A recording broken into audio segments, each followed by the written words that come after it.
bagamat po tayong lahat ay pinili, meron din po, brothers and sisters, pinili upang suguin. Nagis niyo ba ibig sabihin?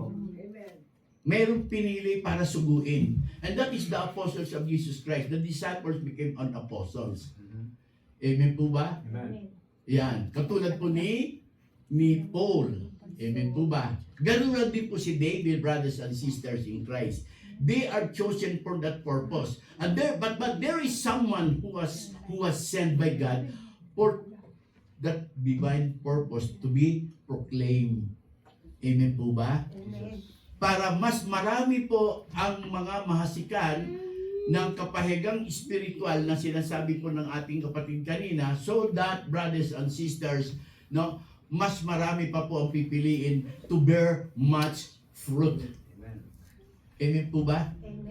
Para mas lalo pong marami po ang magbunga.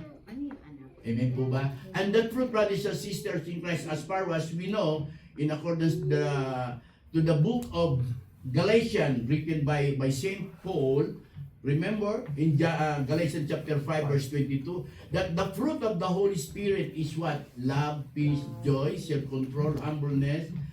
So yun po ang mangyayari sa mga believers, brothers and sisters in Christ, sa mga mananampalataya, na nais po nilang maranasan ang pananampalataya that the true God is really alive, brothers and sisters, and continuously working in every life for that purpose. Hello? Amen. So yun po yun, brothers and sisters in Christ.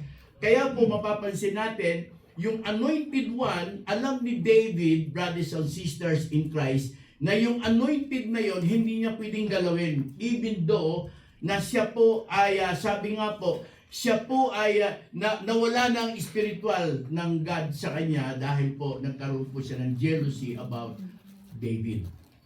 Amen po ba? But still, David, remember, brothers and sisters in Christ, na siya po'y inanoint ng Diyos. At that anointed will remain to fulfill because that is the timetable of God na sinasabi po, always in the proper time. Amen po ba? Na magaganap po yun.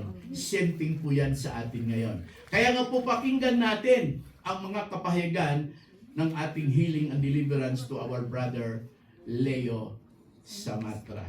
Amen po ba? Okay, Brother Leo,